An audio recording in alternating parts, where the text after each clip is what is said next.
How we did music, but our dad was a Pentecost church elder. So he warned us that if we did music, he was going to disown us. We went to SHS and we moved to our big sister's place in Tema Community 4. We sacrificed a whole year just in the library.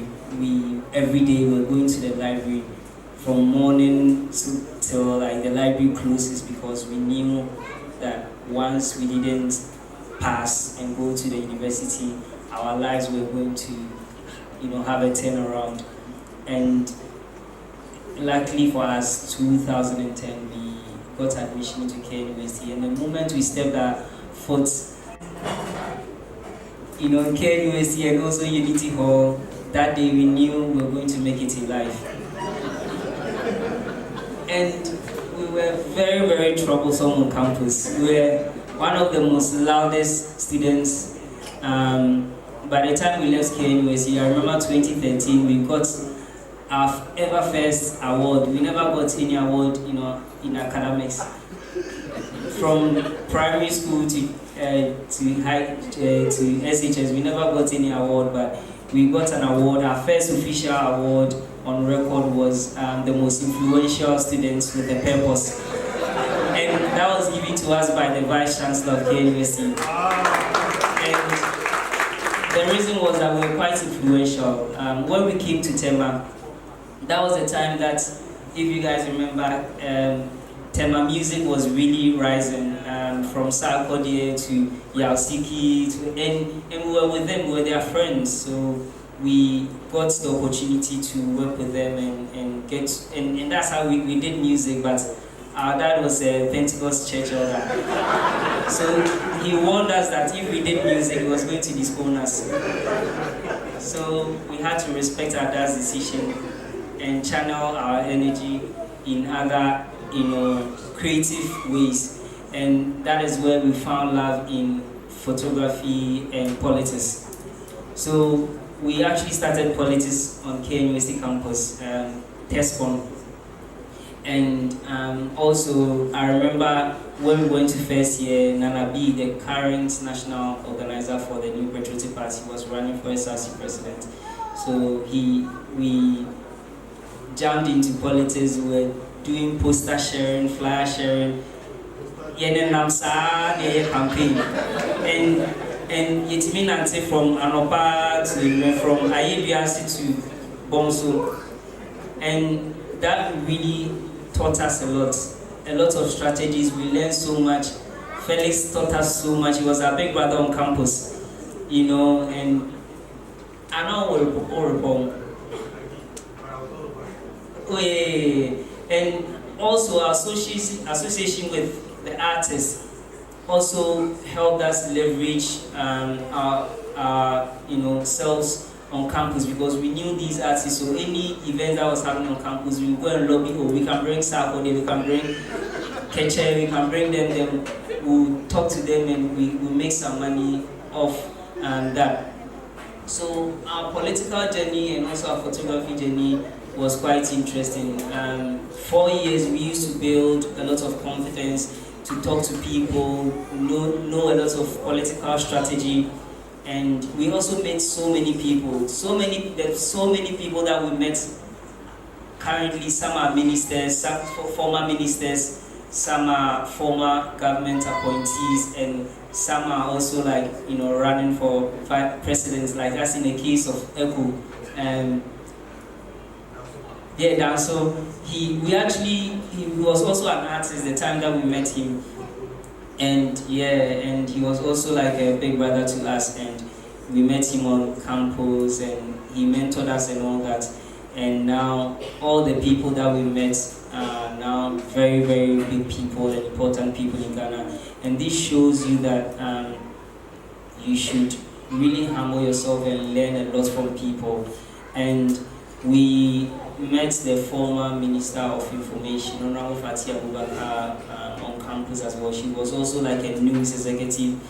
And during that time, while we were doing politics, student politics, and also news politics, and also we're doing events on campus, we also had a very positive impact on people. So when maybe Shelley from Pomanso does a movie, we will go and buy the rights of a movie and come and premiere on campus. So we're very entrepreneurial on campus, and we're doing so much, and that really helped us and a lot of people to know us on campus.